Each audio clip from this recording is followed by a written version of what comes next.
Sarap magtambay ngayon dito kasi malamig. Mama pamilya. Kompleto kami ngayon. Siyempre, walang pasok.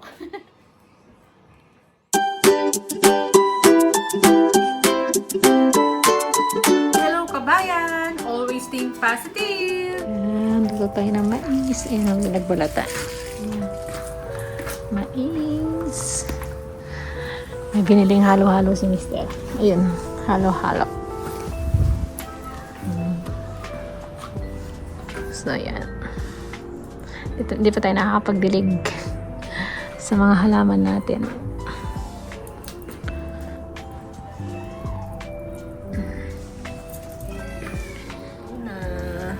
Ito pa. Ano yung hangin? Ang liwanag pa. Pagkatapos ng mais, ito naman ang ihawin ni Mister. Yung niluto kong adobong puso ng chicken tsaka liver. Ayan. Yung dahon na yun, rosemary. Kinuha ko doon, pang-alis ng langsa. Although pinakuluan naman natin sa luya, bawang, sibuyas tsaka paminta. Ayan, may barbecue. Ibababa ko pa, ganyan na lang. Baka masunog, no? Ganyan na lang.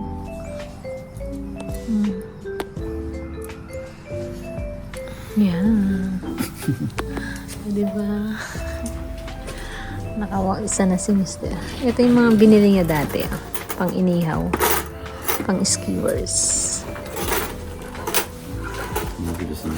Sabi siya, ano ka na lang. So, yan pa. Yan ang ulam ko kanina eh. So, kain tayo mais. Mais. Nasunog.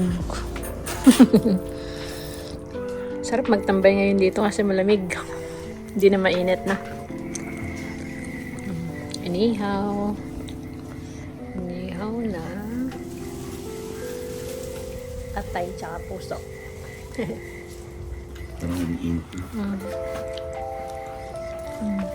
Bukas na tayo magdilig. Bukas umaga. Na? Bukas na lang ako magdilig.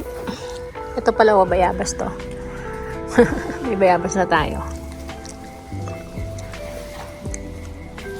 Kain tayo ng mais. Ayan o. Ayan na o. Luto na.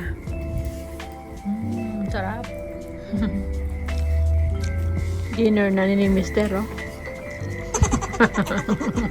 Mais tsaka yung chicken liver and heart.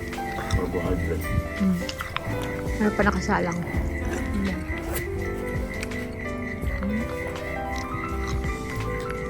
Mahangin-hangin. Pero dito hindi ko random yung hangin kasi naka-cover ako dito. Ano yung oras? 6, na pala? 6:20. Pinagtatakip ko sa tenga ko. Parang hindi pumasok yung lamig.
Mango. Laki.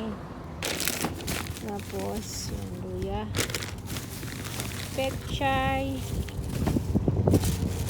Gala, apple.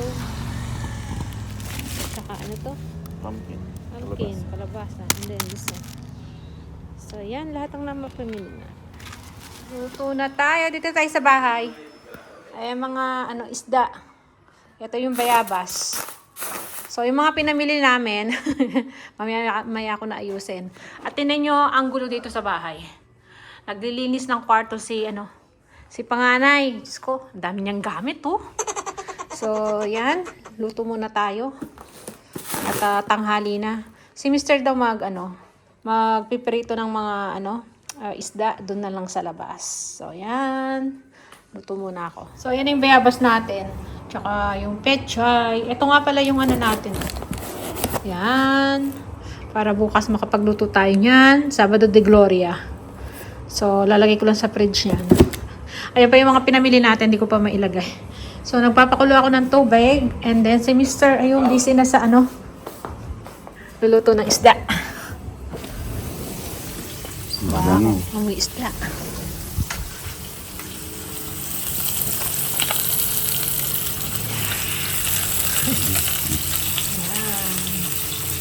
Diba? So, dito lang tayo sa natin, presko. Good Friday. Lunch. So, makulimlim. So, tayo naman, busy tayong magluto. Daming kalat to. Nag-aayos kasi ng si panganay ng kanyang kwarto. So, yan. Kumukulo na yun to. Lagyan na natin yung ating bayabas. So, yan. Palambutin lang natin yung bayabas. Bago natin sangkapan, tsaka pipigaan ko yan. And then, ito yung ating 3 pirasong bangus lang ang lutuin natin. Kasi si Mr. lang naman kasamang kakain yan. Yung dalawa, magsasabaw lang. So, pinakuluan ko muna yan ng konti. Parang, blanch. Kasi nga, para maalis yung dugo-dugo. Bago natin ilagay dito atin sa sabaw. So, yan. So, yan na yung ating sinigang na bayabas. Bangus. Bangus siya ngayon. Ayan. Tinanggalan ko na ng buto ito. Ayan, sineperate natin kanina. Ayan. Ayan ang bangus. So, luto na. Wow. Si Mr. Yung hipon niluluto pa niya. So, ayan. Ito nakabukas daw.